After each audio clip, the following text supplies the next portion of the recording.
application review, business review, investment, lifestyle, social politic.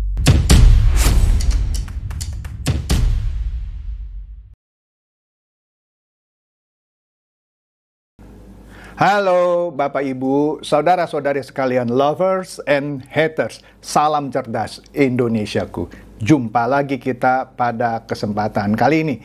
Bagi Anda yang belum subscribe channel saya, silakan subscribe channel saya, tekan loncengnya agar Anda dapat notifikasi setiap kali saya mengupload video-video saya. Oke, pada kesempatan kali ini saya akan membahas debat cawapres ya, yang Jumat lalu. Banyak hal yang menarik di situ. Dan saya setuju dengan Pak Prabowo yang bilang, kalau saya jadi guru ya, di akhir acara debat itu, saya kasih nilai Gibran ini 9,9. Saya bangga ini dengan cawapres saya, kira-kira begitu. Nah, kenapa Pak Prabowo sampai begitu senangnya dengan Gibran, yang menurut saya juga berhasil merujak Imin dan Mahfud, ya, dengan belimbing sayurnya dan asam sulfatnya. Rasain loh. Makanya jangan suka ngatain orang belimbing sayur dan asam sulfat gitu ya. Nah, sebelum kita masuk ke acara debat itu yang akan saya bahas, ya lumayan rinci lah ya. Makanya jangan di skip video saya sampai akhir. Kita lihat dulu deh ya, janji-janji Caimin di kampanyenya. Ada beberapa video yang menarik. Yuk kita lihat satu persatu video janji-janji Imin dalam berkampanye. Dengar di mana gitu ada berita ini, katanya Pak Anies kalau Caimin menang mau menggratiskan BBM, bener? Betul. Bener tuh Pak? Itu biasa kampanye kan begitu. Dia ngaku Bahasa kampanye kan begitu. Oh, iya. Tapi semuanya kan usaha, semua usaha. Ya, ada satu hal yang saya tidak setuju dengan janji kampanye Bapak. Apa itu? Yaitu memberikan tunjangan kepada ibu hamil 6 juta rupiah untuk ibu hamil. Saya nggak setuju Pak. Itu Mas Anies juga nggak setuju. Lah gimana Anda? Anda gimana? Jadi itu. Anda dengar ya tadi ya, janjinya adalah akan menggratiskan BBM jika menang. Imin dengan sederhananya, dengan santai bilang itu kan cuma janji kampanye gitu ya. Terus memberikan tunjangan 6 juta kepada ibu hamil.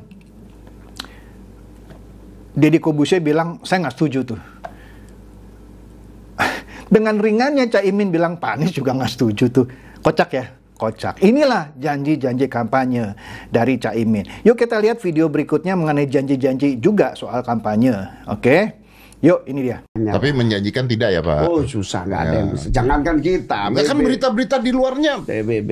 Anies, Caimin menjanjikan perdamaian. Berusaha. Oh berusaha. Tapi beritanya menjanjikan. Iya, itu biasa kampanye kan begitu. Dia ngaku. Bahasa kampanye kan begitu. Ya, menjanjikan perdamaian. Sepertinya menjanjikan perdamaian mungkin Israel dengan Hamas kali ya. Karena depannya nggak jelas. Dikoreksi sama Deddy Corbuzier. Ya kan namanya kampanye kan gitu. Menarik ya, janji-janji kampanye Caimin. Kita lihat di acara debat itu dengan Gibran. Yuk kita lihat nih videonya. Menarik ini. Nah kita masuk nih ya. Oke deh, capcus. Dan dalam kerangka agar tidak terjadi penumpukan penduduk di dalam satu perkotaan, maka pembangunan perkotaan harus dibikin merata di berbagai tempat. Kami memiliki satu tekad bahwa di dalam pemerintahan yang akan datang minimal harus dibangun 40 kota baru yang selevel dengan Jakarta. Kota-kota ini dalam waktu singkat bisa kita sulap menjadi lebih baik. Karena apa? Fiskal yang kita sediakan dirata adilkan di masing-masing perkotaan. Gus Muhaimin ini agak aneh ya. Pengen bangun kota selevel Jakarta tapi nggak setuju sama IKN. Tapi ya monggo lah ya, nggak apa-apa. Yang jelas untuk permasalahan perkotaan kita harus menggarap transportasi umumnya. Kita pastikan transportasi umum ini aman, nyaman, terutama bagi kaum disabilitas, lansia, dan anak-anak. Dia mau bangun 40 kota baru setara Jakarta. Ketika di Uber, oleh Gibran yang bilang, aneh nih Caimin mau bangun 40 kota setara Jakarta tapi nggak setuju sama IKN. Oke? Terus dia koreksi, maksudnya kota-kota itu ditingkatkan, ya maksudnya kota yang sudah ada, disulap. 5 tahun sulap 40 kota, setahun 8 bisa. Astaga. Kan janji kampanye kan gitu ya. Oh, oke deh. Nah, masih banyak lagi, nanti kita lihat di belakangnya ya. Makanya jangan di skip video saya ini. Ya. Di belakang ada yang lebih menarik. Tapi sebelum itu, saya mau kasih lihat lagi satu video ketika Mahfud MD juga dirujak sama Gibran pakai belimbing sayurnya dan asam sulfatnya. Kalau tadi kan sudah dirujak itu Imin sama Gibran pakai belimbing sayurnya dan asam sulfat. Nah, sekarang giliran Mahfud MD. Yuk kita dengarkan seorang profesor menjawab belimbing sayur. Oke? Bapak, 1 menit dimulai dari Anda berbicara. Baik, terima kasih. Ini karena Prof. Mahfud adalah ahli hukum. Saya ingin bertanya bagaimana regulasi untuk carbon capture and storage. Cukup? Cukup Bapak? Baik. Silakan Bapak Mahfud untuk menjawab. Waktu Anda untuk menjawab adalah 2 menit. Kita akan mulai ketika Bapak mulai berbicara. Silakan.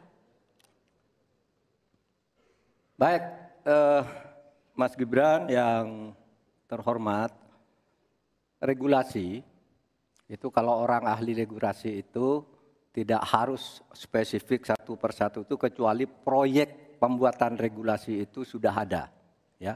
Proyek pembuatan regulasi sudah ada. Kita harus buat ini baru dibuat regulasinya bagaimana? Bagaimana cara regulasinya? 1, membuat naskah akademik dulu. Naskah akademiknya apa? Naskah akademik itu kalau mengikuti pola yang sederhana aja, pakai aja kasus RUKTP namanya. Kalau di dalam ilmu perundang-undangan itu, misalnya regulasi yang sudah ada bagaimana, kalau belum ada bagaimana. Kemudian opportunity-nya bagaimana. Kemudian kapasitas lembaganya bagaimana. Kemudian komunikasi publiknya bagaimana. Kemudian ideologisnya bagaimana. Itulah yang disebut RUKTP dan prosedur tentu saja. Nah itu yang akan kita buat kalau saya ditanya bagaimana mengatur soal regulasi undang-undang tentang karbon dan sebagainya, bukan hanya karbon dan itu.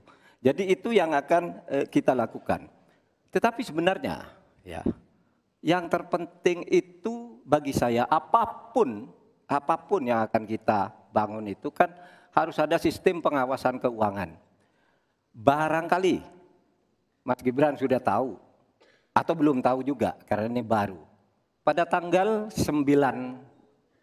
Desember kemarin itu sudah ada sebuah sistem SIPD namanya. Sistem Informasi Pemerintahan Daerah yang itu mengaitkan dengan APBN dan sebagainya sehingga ada pengawasan terhadap uang itu mulai dari perencanaan, pelaksanaan sampai evaluasi dan sebagainya. Nah itu saya kira pedoman utamanya. Selesai. Cukup. Baik. Harap tenang.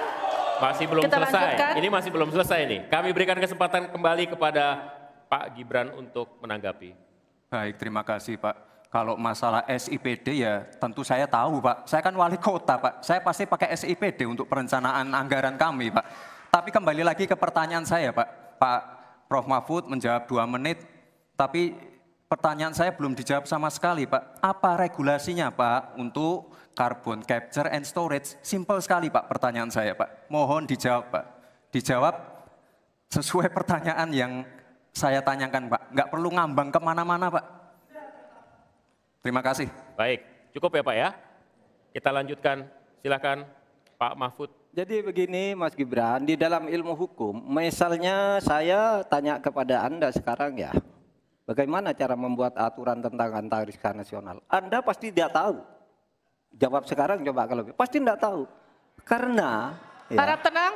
Karena hukum itu perlu masalahnya dulu apa yang mau dibuat. Itulah kemudian dibuat naskah akademik menurut peraturan yang sekarang ada. Di dalam Perpres itu disebutkan buat naskah akademik. Nah, akademik itu nanti dinilai bersama lalu dibahas gitu, rame-rame. Nah, naskah akademik itulah yang akan menentukan bagaimana prosedur, kemudian bagaimana sebenarnya materi-materi yang diperlukan untuk itu, apakah ini sudah ada yang ngatur cuma namanya berbeda atau tidak. Nah itu semua kalau Anda tanya, gimana sih cara membuat peraturan? Ya gampang, sesederhana itu aja kalau Anda ditanyakan hal baru.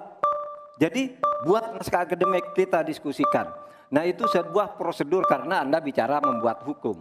Selesai. Baik. Anda lihat ya, memang nggak nyambung ini jawabannya Pak Mahfud. Ya, Gibran nanya apa regulasi dari carbon atau karbon lah, carbon capture and storage. Ditanya regulasi carbon capture and storage itu bagaimana? Dia jawabnya muter-muter mengenai cara bikin regulasi. Orang ditanya regulasinya apa, dia terangin cara bikin regulasi. Malah dia nuduh Gibran pasti Anda nggak tahu itu SIPD. Gibran bilang, saya wali kota, saya tahu SIPD itu untuk menyusun anggaran yang dihubungkan dengan APBN. Saya kan wali kota. Di situ aja sudah dirujak itu. Dirujak asli itu. Kemudian Gibran tambahin lagi, pertanyaan saya sederhana tapi Pak Mahfud jawabannya ngambang. Dia jawab lagi, muter-muter lagi. Malah mau nanya ke Gibran, Anda kan pasti nggak tahu cara bikin hukum gitu ya, undang-undang. Lah, orang ditanya regulasi carbon capture and storage apa, kok nggak dijawab? Jawabnya mestinya begini, oh regulasi carbon capture and storage ini begini, cara kita ngaturnya begini, begitu. Udah dong, jangan cara bikin regulasi, aduh. Artinya Pak Mahfud nggak ngerti yang namanya carbon capture and storage, period. Oke? Nah, kita lihat nih pemberitaan di beberapa media, contohnya di harian This Way. Mahfud MD ancam balik Gibran soal carbon capture and storage. Nanti kelabakan dia. Malah ada lagi berita mengenai Hasto bilang, itu carbon capture and storage itu sudah dirusak sama food estate-nya. Ya, food estate dia nggak sebut, itu food estate-nya Pak Prabowo. Yang dia bilang perusakan lingkungan, ya. Kejahatan lingkungan, sehingga waktu itu pernah ditegur Puan, jangan terlalu jauh lah menuduh food estate itu kejahatan lingkungan. Jadi Hasto singkatnya bilang itu kan hutan-hutan ditebang, jadi itu merusak kemampuan carbon capture. Dia nggak ngerti juga itu carbon capture. Jadi begini, oke lah, kita masuk dulu nih berita ini, nanti saya terangin ya carbon capture ya. Jadi di sini Mahfud tuh masih terlihat kesal setelah debat ya. Dia mengancam dan menyindir pasangan nomor urut 2 Prabowo Subianto dan Gibran Rakabuming Raka. Dia bilang, soal carbon capture and storage kami sudah bikin catatan agak luas. Lah kalau lu udah bikin catatan agak luas, lu jawab dong pertanyaan regulasi yang ditanyain oleh Gibran. Ya, dia bilang, tapi nanti untuk tanggal 21, astaga, berarti memang lu nggak ngerti deh. Ya, jadi begini, carbon capture and storage ya, itu singkatnya, pembangkit-pembangkit mau itu tenaga listrik atau untuk energi yang menggunakan misalnya lah batu bara, itu pembakarannya itu menghasilkan CO2 atau karbon dioksida. Nah, carbon capture, kita ngomong carbon capture-nya dulu, CO2 itu karbonnya itu di capture, ditangkap, ada alatnya. Bukan soal food estate yang namanya hutan ditebang, itu pakai alat, ada teknologinya, menangkap karbonnya. Supaya apa? Jangan polusi, mengurangi emisi. Setelah ditangkap, kemudian diproses, bisa dibuat sebagai cairan, kemudian ditransportasikan ke tempat tertentu untuk ditanam jauh ke dalam bawah tanah, 1 kilometer minimum. Atau misalnya, kalau pemrosesannya itu canggih, karbon yang di-capture atau yang ditangkap dengan peralatan canggih, dibuat cairannya kalau diolahnya bagus bisa untuk kepentingan lain. Itu saja carbon capture. Storage-nya kalau perlu di storage bisa dibuang ke dalam tanah atau ada storage tertentu kalau untuk keperluan lain. Itu saja. Hasto tambah-tambah ke food estate. Sama-sama nggak ngerti. Kemudian di sini kita lihat lagi berita. Ya, udahlah nggak usah putar video lagi. Ketika bicara mengenai IKN, Mahfud sebut tidak ada investor yang masuk ke IKN. Faktanya ini, ya, CNBC bilang, ya, sudah ada 270 investor, investasi sudah masuk 41,4 triliun, ya, ada tahap 1, 2, 3. Nah, kita lihat nih, tahap 1, konsorsium siapa saja itu? Agung Sedayu, ya, sebagai pemimpin konsorsium Salim Group, Sinarmas, Pulau Intan, Jarum, BCA, Wings Group, Adaro, Barito Pacific, Mulia Group, dan Astra Group. Itu aliran tahap 1 sebesar 23 triliun. Kemudian 13,1 triliun tahap 2 itu ada Mayapada, Pakuwon, JIS, Hermina, Bank Indonesia, BPJS, Ketenagakerjaan, dan PLN. Tahap 3 belum. Maka dari itu Gibran merujak lagi itu Pak Mahfud. Pak Mahfud silakan Google deh ya, sambil disebutin ya yang ini. Oke, walaupun tidak semuanya tidak disebut oleh Gibran.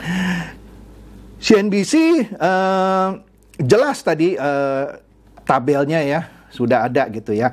Nah, kita lihat di sini ya, Caimin dirujak lagi dengan pertanyaan yang dia nggak ngerti apa yang ditanya sama Gibran, yaitu SGIE. Detik News ini bilang apa? Melihat lagi cara Caimin dan Mahfud merespon istilah sulit dari Gibran. Ya, misalnya Caimin ditanya mengenai SGIE, State of Global Islamic Economy, ya, nggak ngerti, sehingga dia tanya. Padahal pertanyaan itu harusnya gampang, karena Gibran bilang begini, karena Gus Muhaimin adalah ketua umum dari PKB, kan PKB kan merepresentasikan masyarakat Islam, Muslim, ya. Jadi menurut Gibran, saya yakin Gus Muhaimin paham bagaimana langkah menaikkan peringkat Indonesia di SGIE, ya. Iya, State of Global Islamic Economy. Ternyata Caimin nggak ngerti. Ya, jadi intinya SGIE ini menjadi referensi global bagi para eksekutif, investor, pejabat pemerintah, dan pengusaha yang terkait dengan ekonomi Islam atau ekonomi halal. Nah, seharusnya sebagai ketua partai yang merepresentasikan umat Islam ngerti apa yang nama SGIE. Tapi Muhaimin jujur lah, saya belum pernah dengar tuh SGIE. Lebih bagus daripada Pak Mahfud yang ngalor ngidur padahal dia nggak ngerti. Udahlah, saya bilang nggak ngerti lah. Kalau dia ngerti dia langsung jawab itu carbon capture and storage, ya. Jadi di sini ya Caimin masih bagus lah. Terus terang SGIE saya nggak paham, ya. Akhirnya Gibran menjelaskan soal SGIE ini, ya. Ya, jadi begitu. Kesimpulannya. Oke deh, sebelum saya ngomong kesimpulan, kita lihat dulu nih satu cuitan di Twitter ya dari Hashim Muhammad. Ya, bilang apa Hashim Muhammad? Wajah Mahfud MD di akhir debat tampak sekali tidak bergembira. Begitu juga dengan wajah Ganjar saat melayani wartawan setelah debat. Ganjar Mahfud sangat percaya diri menyiapkan press conference, ya sebelumnya maksudnya ya, setelah debat, karena mengira akan menguasai debat. Ketika hasilnya tidak sesuai, Ganjar Mahfud jadinya ingin segera mengakhiri press conference. Tadi kan di harian This Way juga disebut, Mahfud tuh begitu selesai masih kesal gitu. Dia bilang dia akan balas dendam nanti di debat berikutnya. Kami sudah buat catatan mengenai carbon capture and storage. Ya kalau sudah buat catatan ya jawab dong pertanyaannya Gibran. Ya Pak, udah lalu nggak ngerti deh. Nah yang menariknya, karena jelas Gibran menguasai debat itu, muncul beberapa usaha untuk menegasikan menurut saya kepiawaian Gibran. Misalnya Roy Suryo itu. Roy Suryo sekarang masih anggota Partai Demokrat nggak ya? Kalau masih anggota Partai Demokrat, mestinya dia dipecat itu sama SBY. Atau mungkin sudah dipecat. Karena kan SBY bagian dari Koalisi Indonesia Maju sekarang. Dia bilang Gibran itu pakai alat di sini, ada yang memandu dari jauh. Goblok banget itu. Dasmu gitu ya. Goblok amat itu satu Roy Suryo. Saya boleh bilang dasmu karena Roy Suryo itu lebih muda dari saya. Oke? Jadi ngerti ya kan, kemarin saya sudah bahas mengenai dasmu gitu ya. Kemudian, siapa itu? Denny Siregar. Jadi kadrun dia sekarang, ya. Dia siarkan video seakan-akan Pak SBY itu narik leher kerah jaketnya Bahlil, seakan-akan kasar gitu. Nah, kalau Anda lihat klarifikasi dari Bahlil dan Anda lihat video itu dari angle atau sudut yang lain, itu Pak SBY lagi mesra gitu istilahnya. Pak Bahlil memberikan klarifikasi, Pak SBY, Pak Prabowo nanya, gimana tuh itu? Wah bagus Pak gini-gini. Akhirnya saling tepok-tepok gitu, bercanda. Itu ada di Kompas. Videonya diambil dari angle yang tetapi menyebar ke para pembenci Prabowo. Tuh dasar itu orang kasar ya. Nggak bisa dibenerin itu orang. Ada beberapa teman saya kasih videonya ya. Karena saya bilang jangan terlalu percaya sama video-video kadrun seperti ini yang karena jagoannya kalah, dia pakai segala macam cara untuk nusuk paslon 02. Oke? Semoga Anda nggak seperti itu ya. Anda boleh benci, Anda boleh nggak suka, tapi jangan jadi orang dungu ya, yang percaya sama video-video provokasi seperti itu. Oke, itu saja dari saya. Semoga ini mencerdaskan dan mencerahkan Anda semua. Silakan share video saya ini kepada teman-teman, sahabat atau kerabat supaya mereka tambah cerdas dan tercerahkan. Seperti biasa, terima kasih.